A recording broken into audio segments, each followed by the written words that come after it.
Hello student, मेरा नाम है विनीता तिवारी और हम पढ़ रहे हैं आपकी कक्षा 8वीं का गणित विषय। उसमें सबसे पहले हमने देखा था हमारी पिछली कक्षा में आपका जो अध्याय 1 है जिसका नाम है परिमेय संख्या रेशनल नंबर, उसके इंट्रोडक्शन देखा था हमने। पिछली अपनी जो क्लास थी उसमें देखा था कि इसमें कौन कौन से टॉपिक्स हैं और उसे हमें कैसे कैसे हल करना है। आज हम देखेंगे आपकी प्रश्नावली 1.1। देखते हैं 1.1 का पहला क्वेश्चन क्या है और हम उसे क्या करेंगे, हल करेंगे। आइए, प्रश्न 1 है, निम्नलिखित प्रत्येक में से गुणन के अंतर्गत उपयोग किए गए गुणधर्म का नाम लिखिए। जैसा कि बच्चों हमने पिछली कक्षा में गुणधर्म पढ़े थे कि जो परिमेय संख्या है उसके कौन कौन से गुणधर्म होते हैं, तो उसी पे हमसे पहला प्रश्न पूछा गया है कि ये आपके पास में क्वेश्चंस है और आप बताइए कि ये कौन कौन से गुणधर्म से संबंधित है, रिलेटेड है। तो हम सबसे पहले देखते हैं। सबसे पहला प्रश्न है कि -4/5 का गुणा किया गया है 1 में और किसका गुणा करा है, फिर बराबर मतलब 1 का गुणा करा है -4/5 में। तो बच्चों आपको थोड़ा थोड़ा तो याद आ ही रहा होगा कि ये हमारा कौन सा गुणधर्म होगा, ये हमारा होगा गुणनात्मक तत्समक। ये क्या है, गुणनात्मक तत्समक है। इसमें क्या होता है, किसी भी संख्या को यदि हम 1 से गुणा करेंगे तो हमारे पास में क्या मिलेगी, वही संख्या मिलेगी। तो ये क्या होगा, हमारा गुणनात्मक तत्समक, क्योंकि इधर भी 1 से गुणा कर रखा है और इधर भी 1 से गुणा किया है। तो ये कौन सा गुणधर्म होगा, ये हमारा होगा गुणनात्मक तत्समक है। ठीक है, आप स्क्रीनशॉट भी लेते जाइएगा इसका फटाफट। अब हम अगले प्रश्न की ओर चलते हैं। हमारा दूसरा प्रश्न है। दूसरे प्रश्न में हमें बताना है देखकर कि ये कौन सा गुणधर्म है। तो सबसे पहले हम देखते हैं हमारे प्रश्न को। तो हमारे प्रश्न में पहला लिखा है कि घटाव का है हमारे पास 13/17, जिसका गुणा कर रखा है बच्चों घटाव के 2/7 से। ये तो क्या था, हमारा बायां पक्ष था। हमने देखा है कि ये पक्ष कौन सा होता है, हमारा बायां पक्ष, जिसे हम इंग्लिश में बोलते हैं LHS, लेफ्ट हैंड साइड। और अब हम देखते हैं हमारे दाएं पक्ष में। तो दाएं पक्ष में क्या हुआ बच्चों, ना तो संख्या बदली ना उसके चिन्ह बदले, बस क्या बदला है, ध्यान से देखिए, संख्याओं का क्रम बदल गया है। क्या बदल गया है, संख्याओं का क्रम।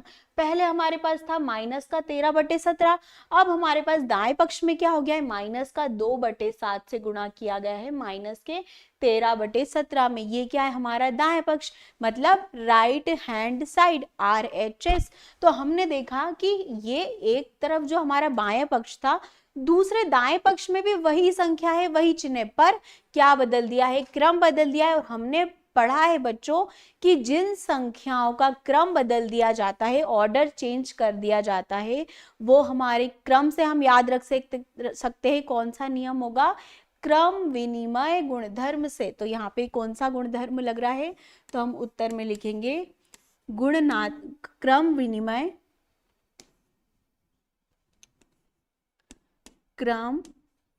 विनिमय गुण। कौन सा गुण लग रहा है यहाँ पे, क्रम विनिमय गुण, क्लोजर प्रॉपर्टी। याद करने का सबसे आसान तरीका है बच्चों, क्रम विनिमय नियम क्रम से चालू होता है और इसमें क्या होता है, क्रम बदल दिए जाते हैं। तो जहां पे क्रम बदलेंगे वहां पे कौन सा नियम आएगा, हमारा क्रम विनिमय नियम। ठीक है, क्रम विनिमय गुण। तो ये कौन सा गुणधर्म था, हमारा क्रम विनिमय। ठीक है, आगे हम बढ़ते हैं। आगे हमारा जो थर्ड क्वेश्चन है उसमें क्या दिया हुआ है, घटाव का हमारे पास है 19/29, जिसका गुणा कर रखा है 29/-19 से। और क्या आ गया हमारे पास में, आंसर आया है इक्वल में 1। तो हम क्या लिखेंगे, उत्तर लिखेंगे। हमने क्या करा, इसे उतारा। अब क्या हो गया, इस 19 से -19 को हम कट कर देंगे, 29 से 29 को कट कर देंगे, तो हमारा बचा 1, जो कि हमारा उत्तर था। अब बच्चों हमने देखा कि यहाँ पे क्या किया गया है, यहाँ पे किया गया है कि जो हमारा, एक मिनट स्क्रीन, ठीक है। तो यहाँ पे क्या किया गया है बच्चों, यहाँ पे क्या किया गया है कि जो हमारा -19/29 था, हमने ये क्या पढ़ा, इसका व्युत्क्रम जिससे गुणा कर रहे हैं वो आपको जाना पहचाना सा लग रहा है बच्चों कि ये किससे गुणा कर रहे हैं, इससे इसके व्युत्क्रम से ही गुणा कर दिया। व्युत्क्रम में क्या होता है, जो संख्या हमें दी होती है उसका रेसिप्रोकल, मतलब उसका उल्टा लिख देते हैं। तो इसमें हमारे पास था माइनस का 19/29, तो उसका गुणा कर दिया था 29/-19 से, और गुणा करने पर क्या आया 1, तो ये हमारा क्या हो जाएगा, गुणनात्मक उत्तर लिखेंगे हम, यहाँ पे लिख देंगे गुणनात्मक प्रतिलोम गुणधर्म।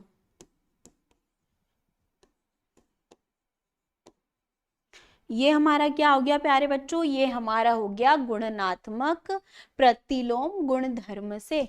आप इसकी साथ साथ में स्क्रीनशॉट भी लेते जाइए बच्चों, ताकि आपको अभी जब आप इसके बाद में भी क्वेश्चन सॉल्व करेंगे तो आपको और आसानी से समझ में आ जाएगा, यदि आप अटकेंगे भी तो। आइए अब हम अपने नेक्स्ट क्वेश्चन को देखते हैं, अगले प्रश्न को। अब जो हमारे पास दूसरा प्रश्न है उसमें क्या बोला गया है, उसमें कहा गया है कि बताइए कौन से गुणधर्म की सहायता से आप 1/3 का गुणा कर रहे हैं, किसमें 6 गुणा में 4/3 से, और फिर को लिखा है, फिर क्या करा है 1/3 का गुणा हो रहा है 6 से, फिर गुणा लिखा हुआ है 4/3 के रूप में अभिकलन करते हैं। तो ये कुछ जाना पहचाना सा लग रहा है बच्चों। ये कौन सा नियम बता रहा है, ये हमारा गुणधर्म बता रहा है साहचर्य। कौन सा बता रहा है, गुणनात्मक उत्तर लिखेंगे और फिर हम लिखेंगे सबसे पहले हम क्या करते हैं बच्चों, इसको उतार लेते हैं। जो हमारा नंबर है ना, जो हमको संख्याएं दी गई है उसको हम उतार लेंगे। 1/3 का गुणा किस में हो रहा है, 6/3 में। याद कीजिए बच्चों, ये मैंने आपको बताया हुआ है कि ये जो प्रॉपर्टी हमारा, ये गुण जो होता है वो किस में लागू होता है, ठीक है, सोचिए, बिल्कुल सही। ये हमारा क्या होगा बच्चों, ये हमारा होगा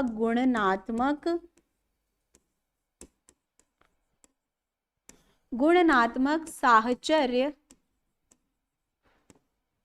चर गुणधर्म, एसोसिएटिव प्रॉपर्टी। बच्चों एसोसिएटिव प्रॉपर्टी क्या कहती है, यदि आपके पास 3 संख्याएं हैं ए, बी और सी, तीनों में आपको गुणा करना है, तो आप क्या करेंगे, आप करते हैं कि ए का गुणा किस में कर, पहले ए को बाहर, फिर क्या करेंगे बी और सी का गुणा करेंगे, फिर पहले बाद में क्या होगा बी को सी को बाहर, और या तो फिर इसका गुणा ऐसे भी कर सकते हैं। मतलब कोई सी भी 2 संख्या ले सकते हैं और उसका उत्तर क्या आएगा, आपका समान ही आएगा। या तो अगर आप ए को बाहर लेके पहले बी और सी का गुणा करेंगे, या फिर सी को बाहर ले लेंगे और ए और बी को गुणा कर देंगे। यही आपको क्या कर रखा है बच्चों, यहाँ पे यही पैटर्न बना के दे दिया है कि ये पैटर्न है आपका। ये बताइए कौन से गुणधर्म में बताया गया है कि ऐसा भी कर सकते हैं। तो जैसे हमने देखा कि हाँ ये इस पैटर्न में, तो हमें याद आ गया कि अच्छा ये तो हमारे कौन से उसमें था, ये हमने साहचर्य गुणधर्म में पढ़ा था, मतलब एसोसिएटिव प्रॉपर्टी में पढ़ा था कि इस तरह से कर सकते हैं। तो हमने यहाँ पे लिख दिया कि ये क्या है, गुणात्मक साहचर्य गुणधर्म है।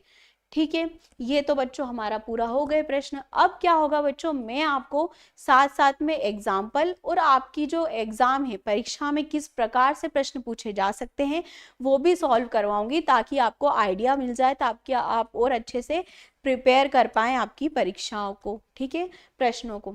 तो आइए हम अब देखते हैं।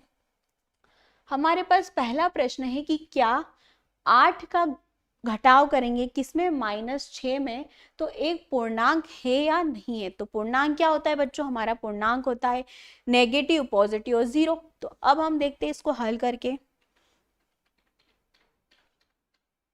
हमने इसको हल करा,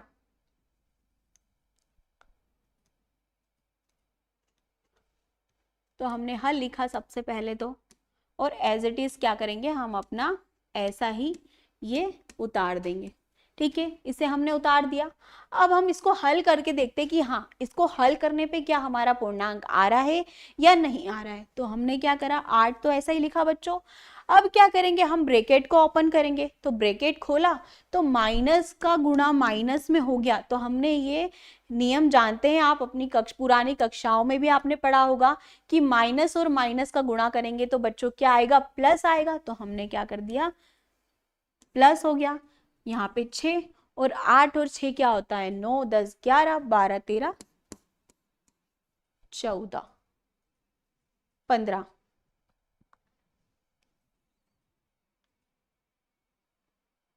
14 आएगा बच्चों इसका। ठीक है, तो हमारा आंसर क्या आया, 14 आया। 14 आया तो क्या आया, ये धनात्मक का 14 आया हमारे पास, मतलब धन का हमारे पास में 14 आया, और ये क्या होगा, हमारा पूर्णांक होगा।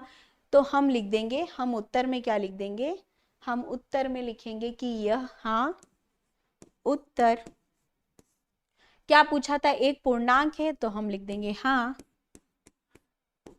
यह एक क्या है बच्चों, पूर्णांक है। क्योंकि हमने पढ़ा है पूर्णांक क्या क्या होते हैं, पूर्णांक होते हैं 0, शून्य, धनात्मक और ऋणात्मक संख्याएं। तो हम यहाँ पे लिख देंगे कि हाँ ये क्या है, यह एक पूर्णांक है। इस तरह से हमने ये प्रश्न को हल कर लिया। इस तरह से आपको एग्जाम में भी, परीक्षा में भी आपके पूछे जा सकते हैं इस प्रकार प्रश्न, शॉर्ट क्वेश्चन में, मतलब अति लघुत्तरी प्रश्न में ये पूछे जा सकते हैं। ठीक, अब हम, आप स्क्रीनशॉट भी लेते जाइए बच्चों साथ साथ में, और जो भी आपको समझ में नहीं आएगा वो आप क्या करेंगे, आप कमेंट्स के माध्यम से पूछ सकते हैं कि आपको जो भी प्रॉब्लम्स होगी क्वेश्चन में, जो भी आपको समझ में नहीं आ रहा होगा। अब बढ़ते हैं हम हमारे अगले प्रश्न की ओर। तो हमारा अगला प्रश्न है बच्चों, दूसरा जो प्रश्न है उसमें दे रखा है 4/7 प्लस 6/11, क्या यह एक परिमेय संख्या है। मतलब हमने ये जानते हैं कि यदि परिमेय संख्याओं को, दो परिमेय संख्याओं को हम जोड़ें तो हमें क्या मिलती है, परिमेय संख्या ही मिलती है बच्चों। लेकिन हमसे इन्होंने क्या बोल रखा है कि आप बताइए कि क्या यह परिमेय संख्या है या नहीं है, मतलब इसे हल करेंगे तो उत्तर आएगा वो परिमेय संख्या होगी या नहीं होगी। तो देखते हैं, हम हल करते हैं। सबसे पहले हमने लिखा यहाँ पे हल। सबसे पहले क्या करेंगे बच्चों, हम उतार लेंगे हमने हमारे प्रश्न को, तो 4/7 और 11/6/11 है, 6/11 को लिख लिया। अब इसको कैसे हल करेंगे बच्चों, इसको हल करेंगे हम, क्या करेंगे, सबसे पहले हमारे पास एक तरफ है 7 और एक तरफ है 11, तो इसका क्या ले लेंगे हम, एलसीएम, जिसे हम हिंदी में क्या बोलते हैं बच्चों, लघुत्तम समापवर्त्य। तो जैसे ही हमने 7 और 11 का एलसीएम लिया प्यारे बच्चों, तो हमारे पास आ गया 77, 77। अब क्या करेंगे, अब हम सॉल्व करेंगे, तो 77, 7 की टेबल में कितनी बार आएगा, 11 बार। तो 11 से क्या कर दिया हमने, 4 का मल्टीप्लाई कर दिया। जैसे ही हमने 11 से 11 से 4 का गुणा करा तो हमारे पास क्या है, यहाँ पे 44, 44। अब क्या लगा दिया हमने, धन का चिन्ह लगा दिया। तो धन का चिन्ह लगाया, फिर हमने देखा कि 11 के पहाड़े में 77 कितनी बार आ सकता है, तो 7 बार आएगा। तो 7 का गुणा कर दिया हमने किसमें, 6 में। जैसे ही हमने 6 में 7 का गुणा कर दिया तो 6 7 क्या होता है, 42 होता है प्यारे बच्चों। तो हमारा 42 आ गया। अब क्या करेंगे, हम जोड़ करेंगे, तो 4 और 2 कितना होता है, 6, और 4 क्या होता है बच्चों, 8 होता है। तो ये हमारा उत्तर आ गया। तो क्या आया बच्चों, क्या आया, हमारे पास एक परिमेय संख्या ही आई। तो हम लिख देंगे यहाँ पे, उत्तर में लिखेंगे हम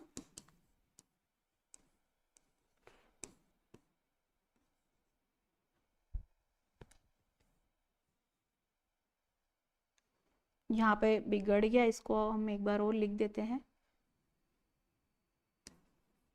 44, दोनों के बटे में क्या है, 77। तो उत्तर में लिखेंगे 77। क्या है, हाँ यह एक परिमेय संख्या है। इस तरह से बच्चों हमारा प्रश्न दूसरा था वो भी पूरा हो गया। ठीक है, बहुत ही आसान प्रश्न है बच्चों, बहुत ही आसान प्रश्न है, और इसका जो हल है वो भी बहुत ही आसान है। बस क्या करना है, हमें ध्यान से समझना है और ध्यान रख के प्रश्न को हल करना है। आप इसका स्क्रीनशॉट ले लीजिए बच्चों फटाफट। अब हम हमारे अगले प्रश्न की ओर बढ़ेंगे बच्चों।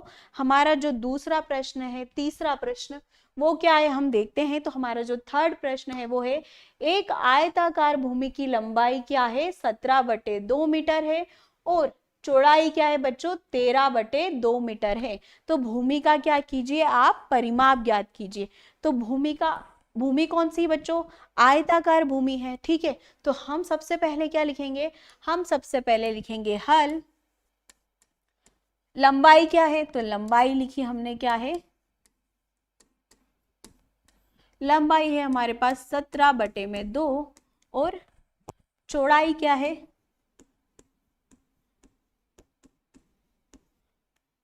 चौड़ाई है बच्चों 13/2 मीटर,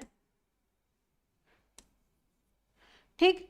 अब क्या पूछा गया है कि भूमि का परिमाप निकालिए। कौन सी भूमि का, आयताकार भूमि का। तो हमने हमारी जो कक्षाएं हैं बच्चों उसमें पढ़ा था, पिछली कक्षाओं में आप पढ़ के भी आए हैं कि आयताकार भूमि का क्या हो जाएगा, परिमाप क्या होता है बच्चों, 2 गुणा लंबाई धन चौड़ाई। तो हम लिख देते हैं आयताकार भूमि का परिमाप क्या होगा, 2 गुणा में लंबाई धन चौड़ाई। लंबाई चौड़ाई क्या है बच्चों, हमें दी गई है, तो हम क्या रखेंगे, लंबाई और चौड़ाई की जगह पे जो हमें दिया हुआ है वो उसको पुट कर देंगे, रख देंगे। तो लंबाई क्या थी हमारी, लंबाई थी 17/2 मीटर और चौड़ाई क्या थी प्यारे बच्चों, चौड़ाई थी 13/2 मीटर। तो ये क्या कर दिया, हमने रख दिया। अब क्या करेंगे, इसे हल करेंगे। सबसे पहले ब्रैकेट वाले को, ठीक है। तो हमने क्या लिखा, यहाँ पे 2 का एलसीएम ले लिया, तो नीचे आया 2 और 17 प्लस में क्या कर दिया, 13 कर दिया। तो जैसे ही हम 17 और 13 को जोड़ेंगे बच्चों, तो क्या आ जाएगा, हमारे पास आ जाएगा 30। तो क्या आया हमारे पास, 30/2। 30/2 क्या आया बच्चों, मीटर।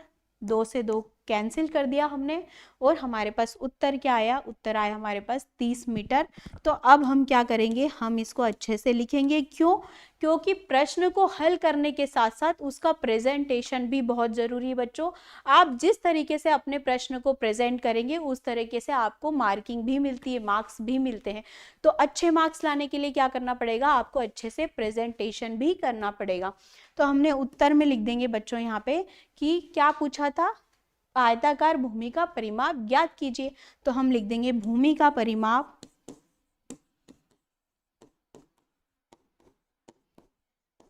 कितना आया बच्चों, 30 मीटर है। ये हमने इस प्रश्न को क्या कर दिया, हल कर दिया। इसका आप स्क्रीनशॉट ले लीजिए बच्चों। फिर हम अपने अगले प्रश्न की ओर बढ़ते हैं, ठीक है। हमारा अगला प्रश्न क्या है बच्चों, प्रश्न क्रमांक 4। इसमें क्या कहा गया है कि क्या 2/3 को हम घटाएंगे 5/4 से। ये तो क्या था बच्चों, हमारा बायां पक्ष था।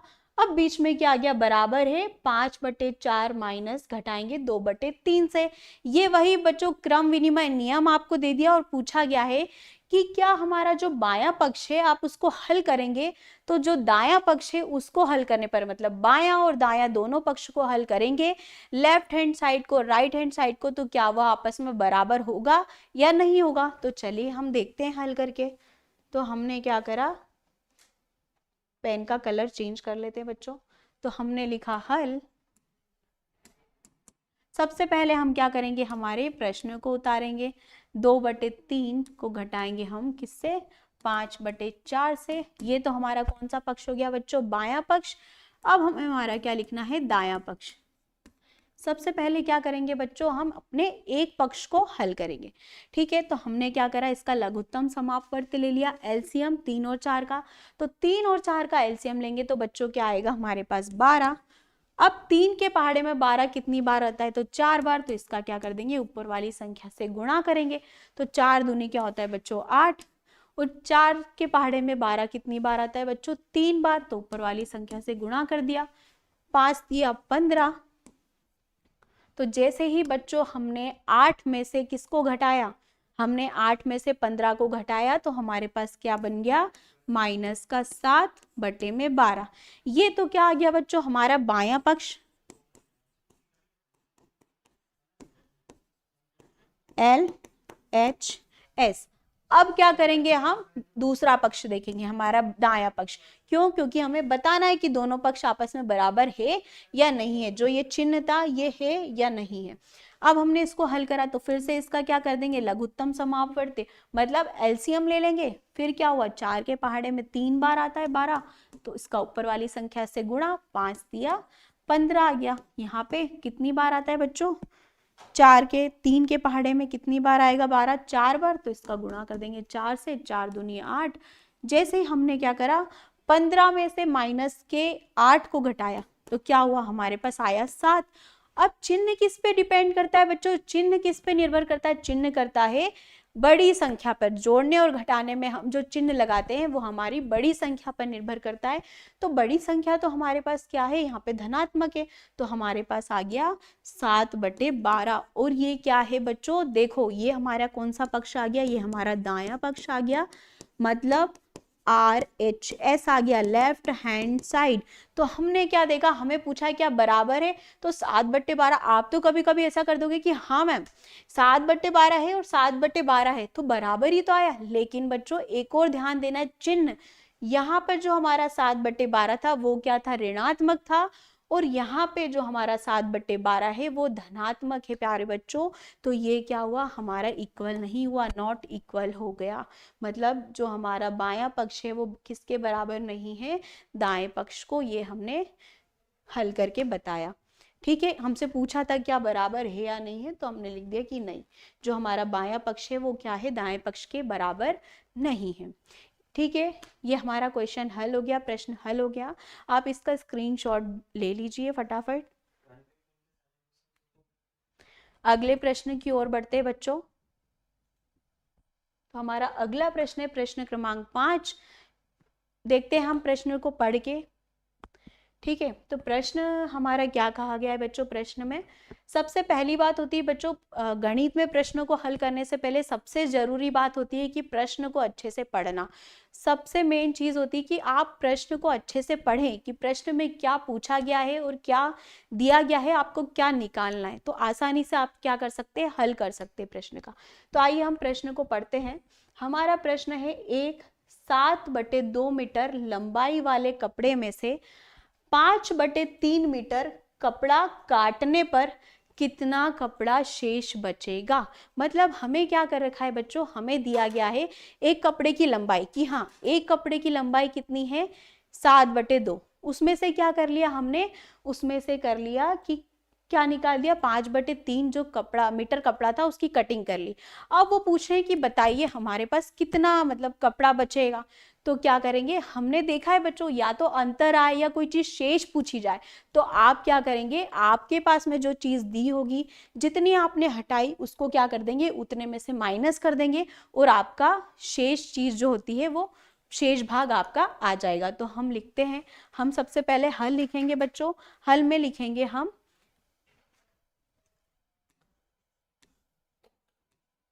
हम लिखेंगे काटने कपड़ा, एक मिनट,